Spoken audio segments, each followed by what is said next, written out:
tere tulemast Eesti Mänguteraapia Akadeemia podcasti.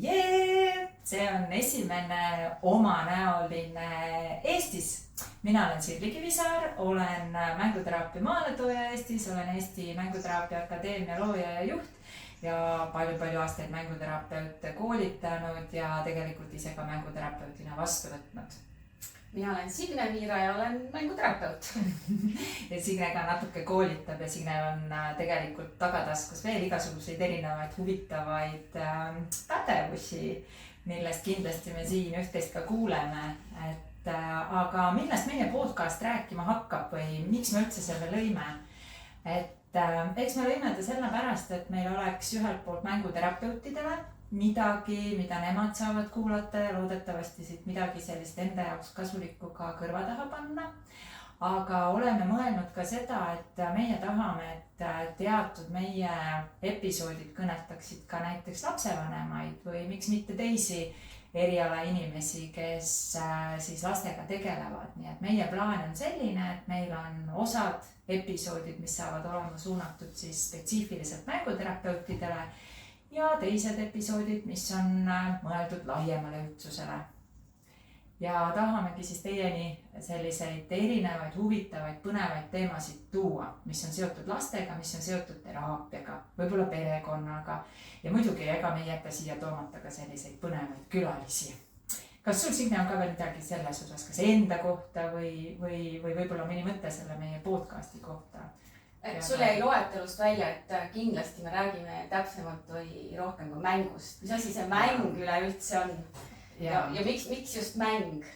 Ja, no see saabki olema ja meie nagu selle tuum, kõige tuum ja ma arvan, no ma ei tea, võib-olla ma nüüd siis, võib-olla ma eksin, aga ma ise arvan, et ega me ilma mänguta ei saa vist üheski episoodis, et kuidagi ikka tuleb see siia sisse tuua. Nii et loodamegi, et käite meiega koos seda teed. Ja täna esimeses episoodis mõtlesime, et me alustame tegelikult kõige nagu baasilisemast. Me alustame sellest, mis asi üldse on mänguteraapia, kuigi eks ole meie kuulajate seast need, kes mänguterapeudina töötavad, kindlasti teavad, mis on mänguteraapia. Aga need, kes alles õpivad või näiteks lapsevanemad, kes otsivad endale mänguterapeuti või kellele on soovitatud lapsega minna mänguteraapiasse, siis nemad ei pruugi päris täpselt aru saada, mis on mänguteraapia. Või ka teised spetsialistid näiteks, kes siis võib-olla potentsiaalselt saaksid mänguteraapiat soovitada lastele. Signe, kuidas sina defineeriksid selle, mis on mänguteraapia? Mina hästi tihti kasutan ikkagi seda mõtet, et mänguteraapia on lugude jutustamine. Ja nagu meie täiskasvanutena jutustame oma lugusid kas sõpradele või psühholoogile või terapeudile, siis seda teeb ka laps. Aga tema kasutab oma loo jutustamiseks hoopis teisi vahendeid. Tema kasutab enamasti mängu ja mänguasju oma loo jutustamiseks ja meil siis mänguterapeutidena tuleb olla seal kõrval ja seda lugu kuulata ja see lugu vastu võtta. Ja mina tooksin siia sisse see, mulle hästi meeldib see sinu loo metafoor või ütleme lugude jutustamise metafoor, mille kaudu mänguteraapiat seletada. Aga ma tooks siia juurde nüüd selle teraapia mõõtme, et miks peaks üldse üks laps jutustama kellelegi oma lugusid? Sest nad mängivad ju nagunii kogu aeg. Nad mängivad ju ja no mis see lugude jutustamine, siis kuidas see siis nüüd last aidata või? Et selleks, et see mäng, mis laste vahel nagunii kogu aeg toimub, muutuks teraapiliseks. Selleks ongi vaja neid terapeute sinna kõrvale. Teatris on selline asi, et teater sünnib siis, kui on kolm asja, on ruum, on keegi, kes näitab ja keegi, kes pealt vaatab. Teraapias on samamoodi, et see mäng muutuks teraapiliseks, on vaja seda ruumi, on vaja mängijat ja on vaja seda, kes vaataks seda mängu, ehk seda, mis toimub, lapsele tagasi peegeldaks. Ja seal siis mänguteraapia ruum on, eks ole, see ruum nagu teatrisaal, see, kes näitab, on laps, kes räägib meil oma lugu või nii-öelda jutumärkides näitleb, eks ole, siis oma lugu ja meie ülesanne siis terapeudina on olla see vaatleja ja seal oma oskustega, eks ole, siis toetada seda last.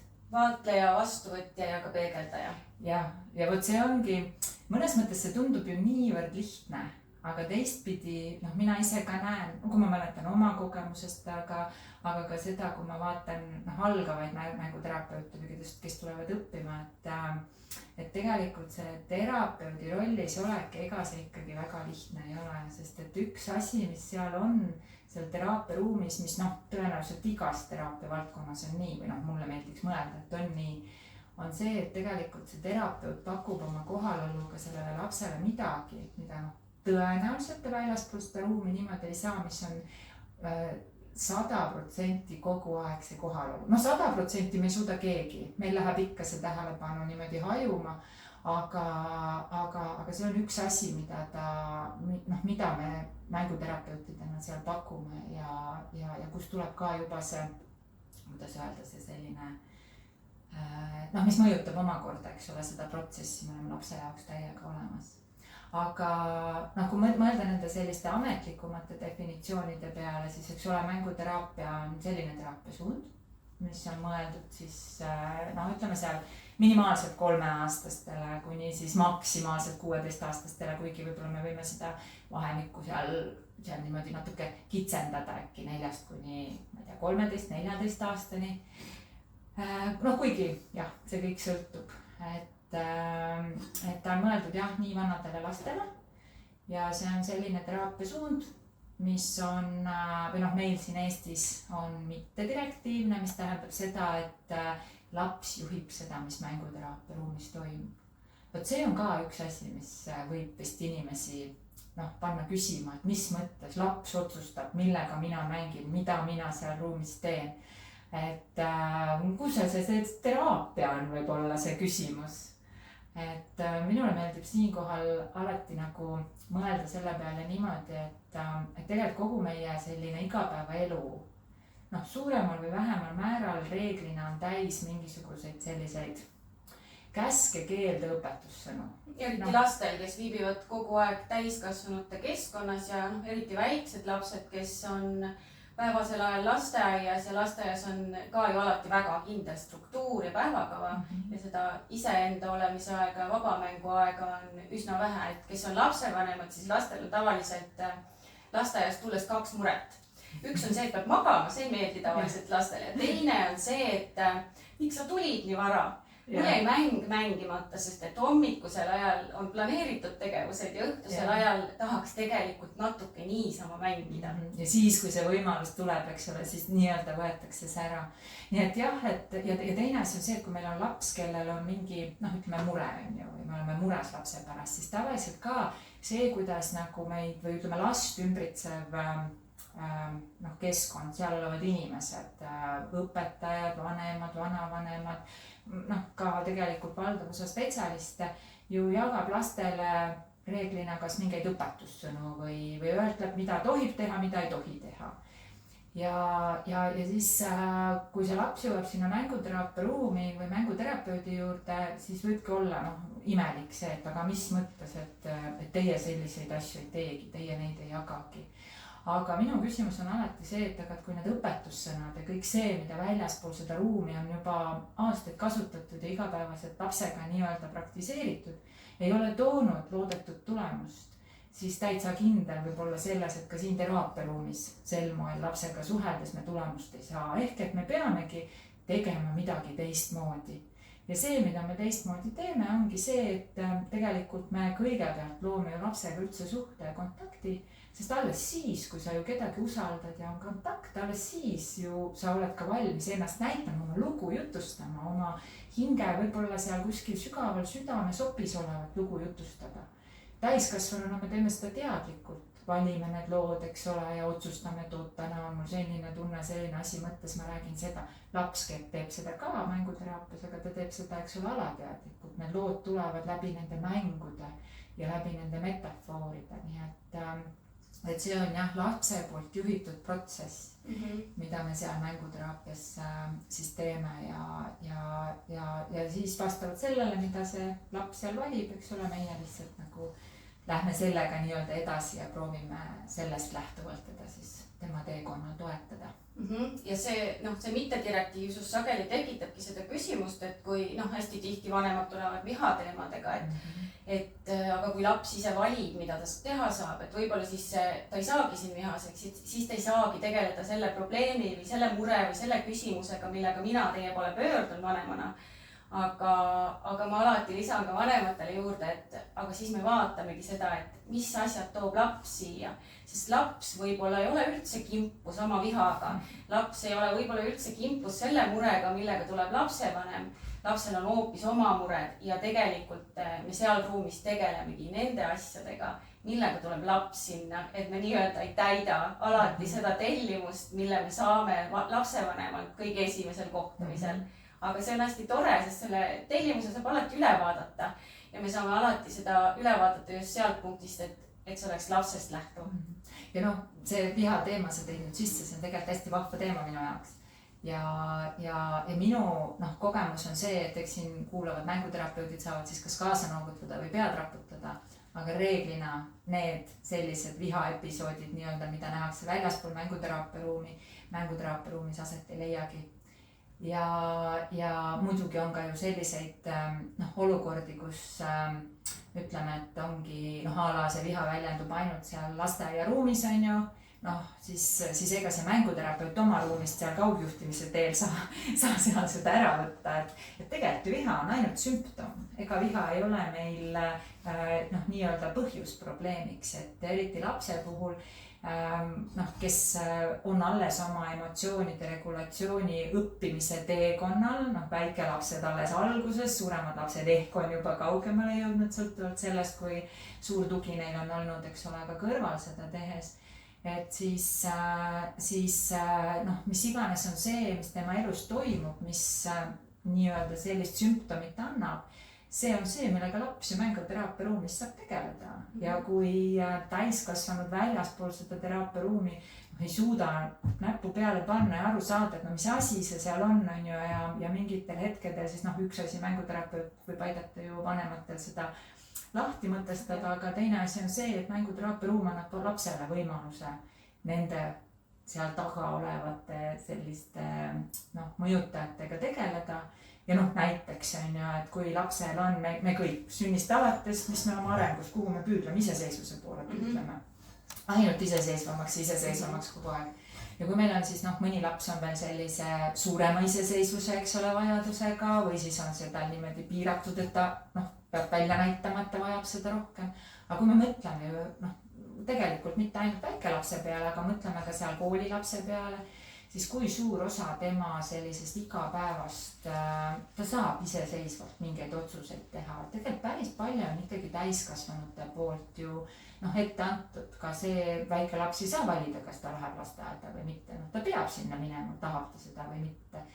Ja lasteaias, sa ka ju mainisid, et on ju vabamänguaega on vähem, on ju, et ikkagi on see reguleeritud, mis seal toimub. Ehk et ta peab niivõrd paljude, ütleme, teistega arvestama ja teiste tahtmiste järgi asju tegema.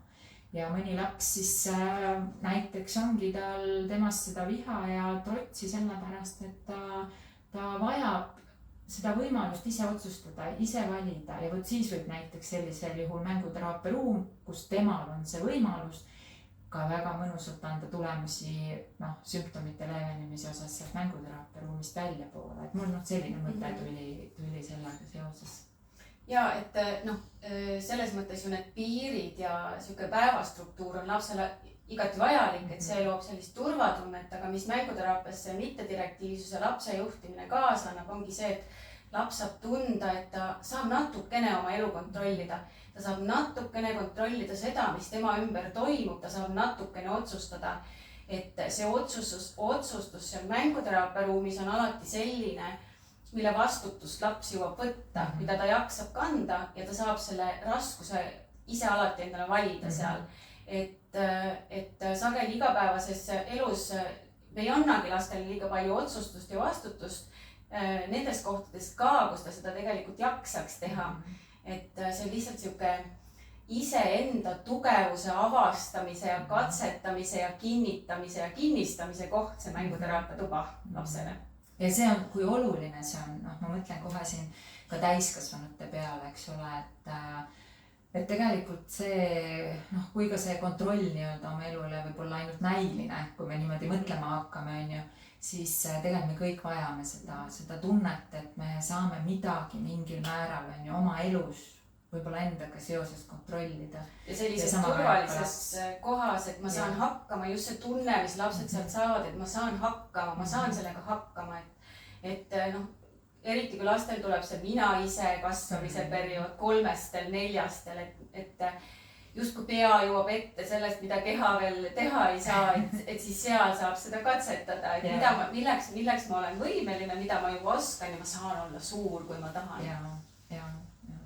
Kui noh, et ongi siin, kui sina rääkisid, ma kohe mõtlesin, et kuivõrd toetav see on lapse enesehinnangule ja see on ju ka see, mida me tahame, et lapsed kasvaksid üles niimoodi, et nad ennast väärtustaksid ja et nad tunneksid, et nad suudavad ja nad saavad hakkama. Ja ma tahtsin just lisada, et igapäevaelus on see siuke nagu vanematele või sisse kodeeritud see, et kui sa näed, et su laps pusib millegi kallal, sa tahad ta ära päästa. Et see on igati vanemlik käitumine, et sa tahad, ta ei saa neid 2 legoklotsi kokku, et sa tahad aidata, anna ma teen.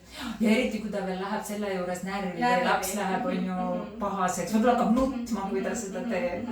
Et mänguteraapias on sedasi, et me tõesti istume oma käte peal ja me ei tõtta lapsele appi, et ta saab sellega hakkama ja kui ei saa, siis me anname lihtsalt selle kohta tagasisidet, et praegu ei tulnud välja ja praegu on niimoodi ja see on ka okei, kui sa oled väga pahane selle üle. Ja, võt see ongi see, et me valideerime neid tundeid, eks ole, mis lapsel on, sest kõik tunded on lubatud.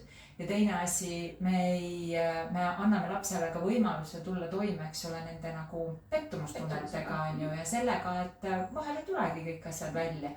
Ja niimoodi see elus ongi ja teistpidi me ju läbi selle õpime. Mulle meenus üks väike vahva tüdruk, kes on selle jutu peale, kes väga tahab ise kõike teha, väga tahab. Aga kui välja ei tule, on see tema jaoks ka väga raske ja stresseeriv, ega ta aidata ei lase. Ta teeb ja karjub sel ajal, kui ta teeb, aga ta teeb.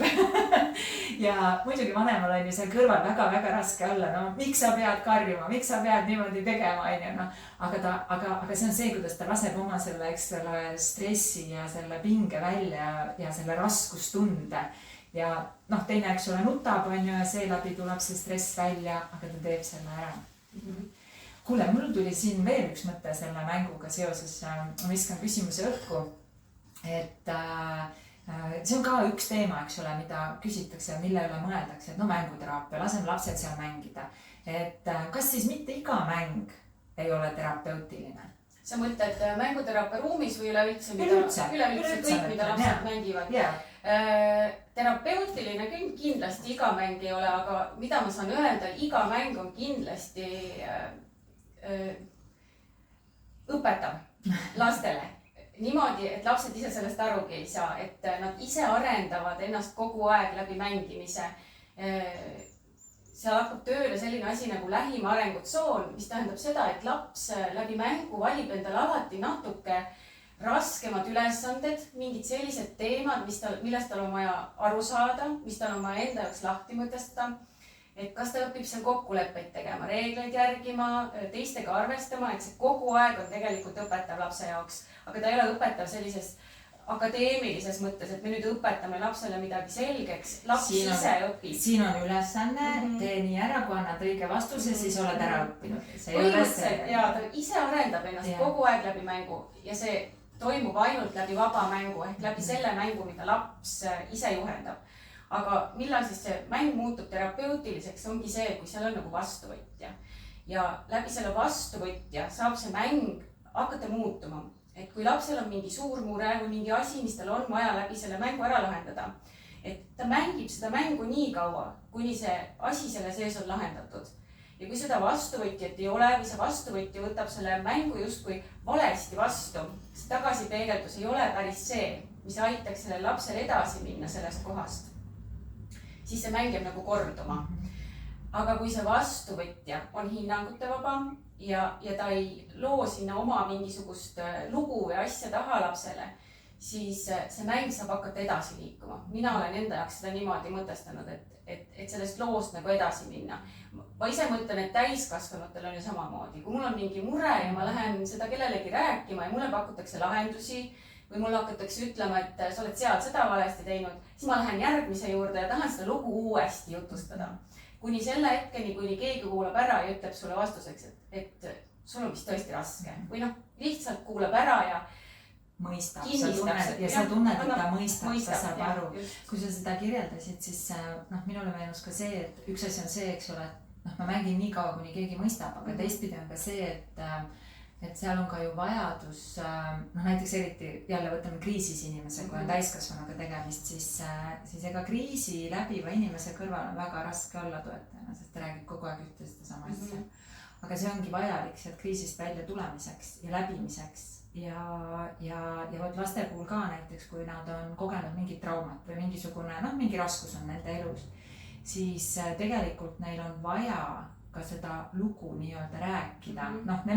Me räägime siin, eks ole, metafooride tasandil, et nad ei tule sinna mänguteraapia ruumi või enamus ei tule ja lihtsalt ei aruta seda meiega, vaid ta näitab seda, eks ole, siis see on nii-öelda kasutades seda sinu metafoori teatrist, et ta mängib meile seda, eks ole, näidendina oma mänguasjadega või kostüümidega või millega iganes. Et tegelikult ka see, kui ta seda kogu aeg teeb ja keegi seal niimoodi toetavana kuulab, peegeldab, tegelikult see ka kogu aeg nagu nii-öelda nagu neid tundeid, mis on selle traumaga seotud ja selle poolt tekitatud, ta nagu vähendab neid enda sees. See aitab korrastada ja kategoriseerida ja raamatute ilukirjanduse lugemise kohta öeldakse seda sama, et ta nagu aitab arendada seda empaatiakaarti kuskil seal ajus, et ma oskan seda sama asja vaadata siit ja siit nurga pealt ja siis ma saan sellest paremini aru. Ja mis mäng ka aitab, et miks lapsed mängivad seda mingit asja nii mitu korda läbi, neil ongi vaja katsetada. Et kui ma ühe korra reageerin selle mehikesega sellele olukorrale nii, et mis siis minu sees juhtub. Ja ma järgmine kord reageerin teistmoodi. Võib-olla mul on vaja 5 korda ühtemoodi reageerida, et ma saaksin aru, mis päriselt mu sees nagu toimub. Et see kordus ei ole selles mõttes negatiivne, et mingit asja ongi vaja hästi palju läbi mängida, see ei tähenda seda, et me oleme kogu aeg valesti peegeldanud. Ja meie ka ju, me ju ise ka, mis iganes olukord on, me mõtleme 100 korda läbi, kas 100, aga mõtleme ikka mitmeid kordi läbi, enne kui me võib-olla mingi otsuse teeme, on ju, ja kui oleme teinud otsuse, siis pärast ka mõtleme, et aga mis oleks olnud siis, kui oleks olnud teistmoodi. Tegelikult see ka kõik peegeldub seal mängudes, nii et... Ja sealt tuleb see välja ka, miks lapsed mängivad, miks nad ei arutle, nendel puudub abstraktne mõtlemine, et see, kuidas meie probleemidele lähenemegi, ongi läbi verbaalse mõtlemise, aga lapsed ei suuda neid lahendusi ja neid olukordi niimoodi endale peas ette kujutada.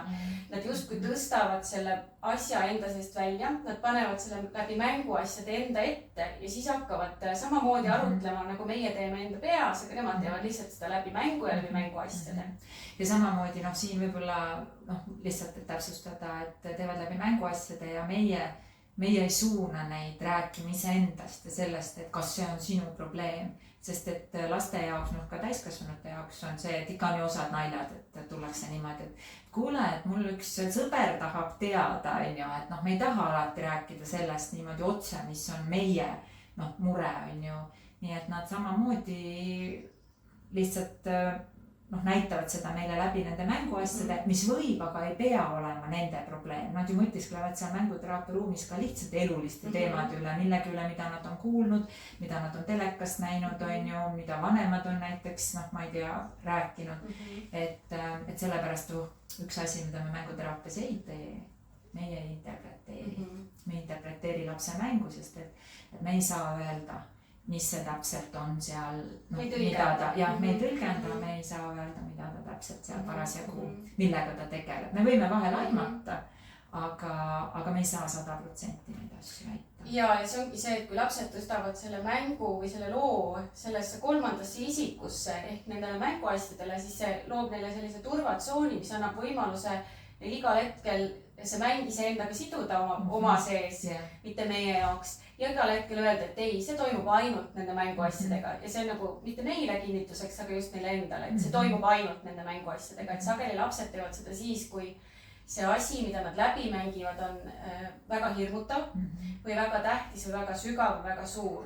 Et siis on just see nagu eemaldumise võimalus nende jaoks hästi tähtis ja see ongi see, mille pärast me ei saa neid lugusid interpreteerida, neile enda tõlgendusi juurde mõelda ja see on see, mis võib-olla teeb teinekord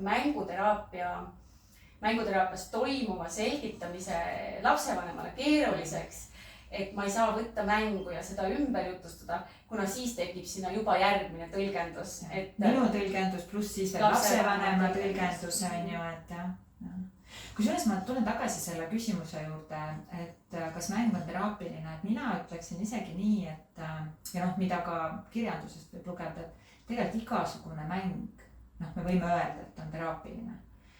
Sellepärast, et ongi niimoodi ju, et kui laps oma mängus, noh, seal ju ta mõtiskleb nii-öelda ja mõtestab lahti oma elu, oma kogemused, on ju, oma eksistentsi metafooride tasandil, siis kui tal ei ole elus mingisuguseid selliseid suuri draamasid või raskusi ja tal ei ole palju probleeme, siis ta ei pea kuhugi mänguteraapiasse minema. See mäng aitabki tal ju kasvada, areneda, oma nende igapäevaste selliste muredega hakkama saada. See, mida ta igapäevaselt teeb.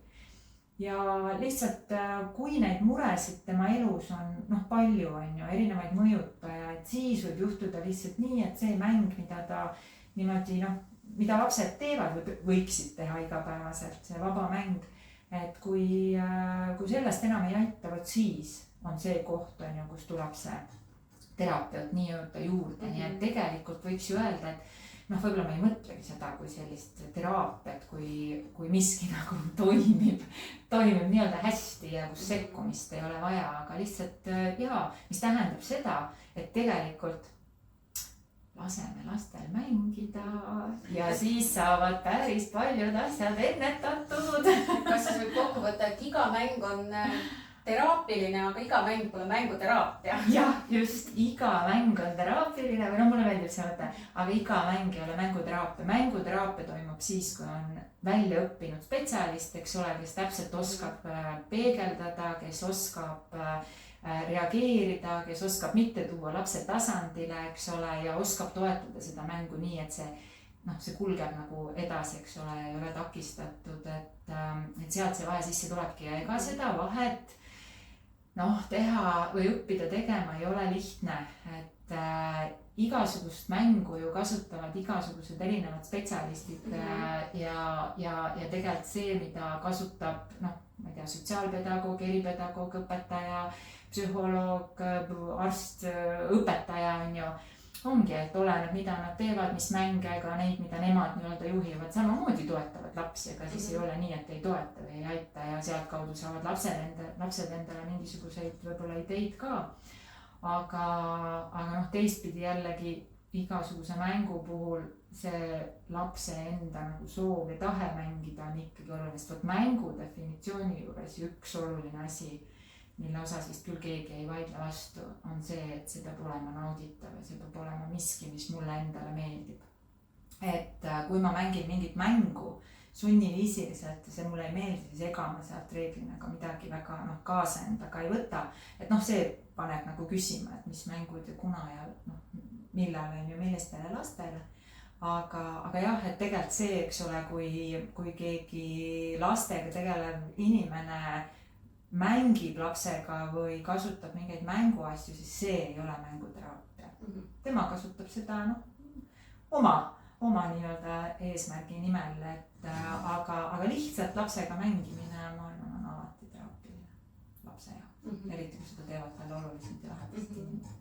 Seal ju kõige tähtsam ongi see, et sul on kontakt lapsega ja sa pühendad talle aega ja kuulad teda ja paned teda tähele selles mängus. Ja muidugi ma siinkohal juba ütleks ära, me veel räägime mängust ka siin täitsa eraldi, kui võtame mänguteema kui sellise käsitlemisel, aga ma lihtsalt mõtlesin, et praegu äkki mainiks ära, et tegelikult olenevalt ka lapsest, et kui näiteks mina ütlen seda, et mängi lapsega, et siis see ei tähenda seda, et ma pean võtma oma 15-aastase ja hakkama temaga mängima, ma ei tea, lauamängu on ju, et tegelikult selleks, et luua lapsega side ja kontakt, see mõte on selles, et tee midagi, mis lapsele meeldib, mida laps tahab ja mida laps juhib ja võib-olla see on see, et ta tahab minuga minna kalale.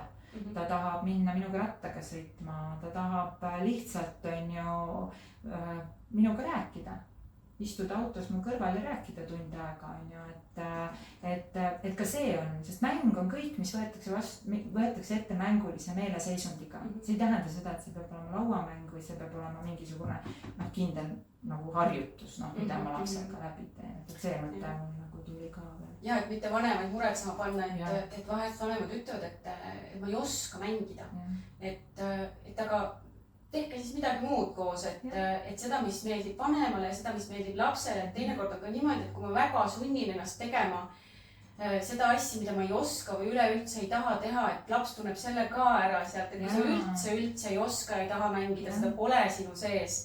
Et siis leidke lihtsalt mingi muu tore tegevus, mida koos teha, et see kaasada kodustesse tegevustesse, tehke koos kooki. Ja et mänguteraapiaski on see kõige aluseks on see kontakt lapsega, mitte see täpselt, mida me seal teeme, aga just see kontakt, et see on tegelikult kodus ka omavahelises suhtluses kõige olulisem, et see kontakti leidmine ja siis tulevad need tegevused. Just nii, et mäng ja mänguteraapia on üks väga vinge asi. Loodan, et kuulajad ka nõustuvad sellega, et ega ma arvan, et me vist vaikselt võimegi siin otsad kokku võtta, et jah, et mänguteraapia on selline asi, millest võib siis abi otsida lastele, eks ole, siis kui tundub, et ise enam ei oska või et on näha, et äkki on natukene sellist lisatuge vaja. Ma mõtlesin ka seda, et mis veel on mänguteraapia puhul võib-olla, mida veel ütleks ära, et mänguteraapia ei ole mõeldud ainult mingisuguste häirete raviks või nii-öelda. Ega lastele meil ei pandagi väga mingisuguseid selliseid diagnoose kergekäeliselt välja. Et tegelikult mänguteraapia on ka selline ennetav teraapia, et kui tundub, et lapse vaimne tervis nii-öelda või meeleolu või mis iganes on natukene niimoodi häiritud, et siis võib sellest mänguteraapiast seal abi olla ja muidugi see igapäevane lihtsalt nagu nii-öelda mängimine lapsega on oluline. Vot, mis sa lõppu ütleksid? Ma jätkaksin sealt, et või lõpetaksin ka sellega, et see praegu peab tühjaks. Ma tahtsin lõppu öelda selle, et vahest piisab sellest, kui laps käib juba need 6 esimest korda ära mänguteraapias ja siis mänguterapeut saab kinnitada, et tegelikult on kõik hästi. Tegu on täiesti tavalise oma kasvu ülesandeid täitva lapsega, kes võib-olla natuke ei tule nii kiiresti järgi kui eakaaslased, kes ei ole võib-olla nii rahulik kui õpikud tahaksid, aga tegelikult on tegu lihtsalt väga vahva, ägeda, energilise väikse lapsega või ka suurema lapsega. Aga aitäh teile, kuulajad! Täna siis olid meil sellised jutud, aga järgmisel korral juba täitsa uued ja teised teemad. Aitäh!